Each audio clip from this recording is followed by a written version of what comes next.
A Michigan judge dismissed a lawsuit Tuesday that argued former President Donald Trump should not be on the state's Republican primary ballot in 2024. A group of voters brought the suit based on a clause in the 14th Amendment. Section 3 of that amendment prevents anyone from holding public office if they have participated in an insurrection. Judge James Redford, who previously worked for the former Republican governor, said the issue was up to Congress.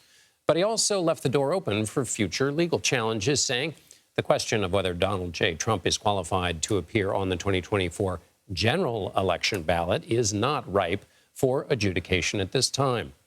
Minnesota's Supreme Court, the majority of whom were appointed by Democrats, rejected a similar lawsuit last week, and closing arguments for another 14th Amendment case in Colorado began Wednesday.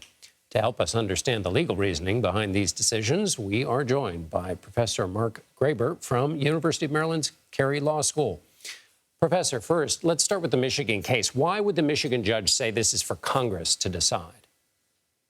Well, he claimed to be deciding it on something called the political question doctrine, namely that the Constitution leaves some questions, for example, what constitutes a valid impeachment for Congress and not the courts. He claimed that Section 3 was a political question to be resolved by Congress, whether someone has engaged in an insurrection, not by the courts. Now, since this is a state question, is that a solid legal reasoning that he has there? Or because it's a state issue, why wouldn't it be up to either the state legislature or a judge within the state in which it's a question? Problematic for a number of reasons.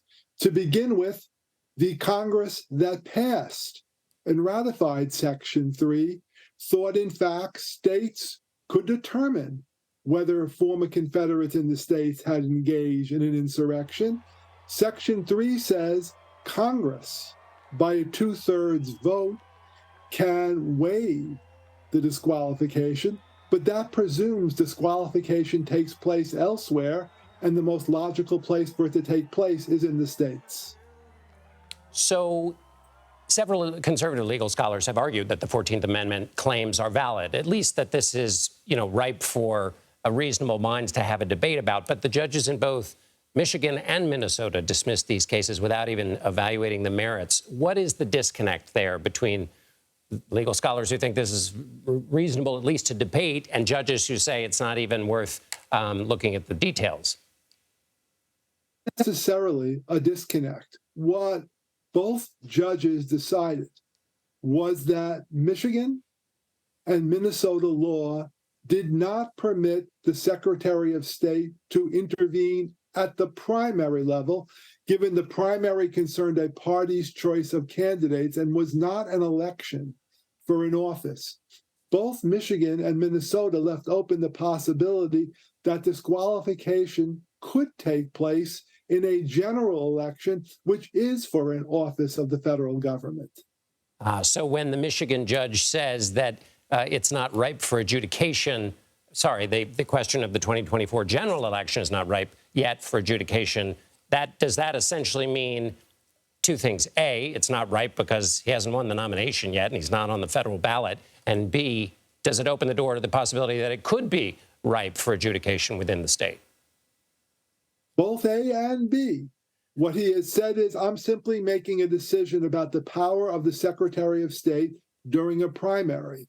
I'm leaving open the possibility that during the general election, no person can be on the ballot who, in fact, is disqualified from holding the office. This was, in fact, what the Union Army did in 1868 after Section 3 was ratified. If people tried to run, they wouldn't let them run. As General Terry said, the ballot would be counted as blank. So then as a final question, Professor, if this becomes, what is the standard really then, if this does get to a little further down the road, that should be applied, the test that should be applied to the former president in these cases? It is very simple. It's a civil proceeding, so we use preponderance of evidence. Did Donald Trump, while president of the United States, engage in an insurrection? And by this is meant, did he knowingly participate in any way in an effort to resist the implementation of any American law by force or violence for a public reason, namely to try and change the result of the election? That's the standard. Someone someday should determine whether the events of January 6th, before and after, meet that standard. Professor Mark Graber with the University of Maryland, Carey Law School, thank you so much for being with us. Thank you.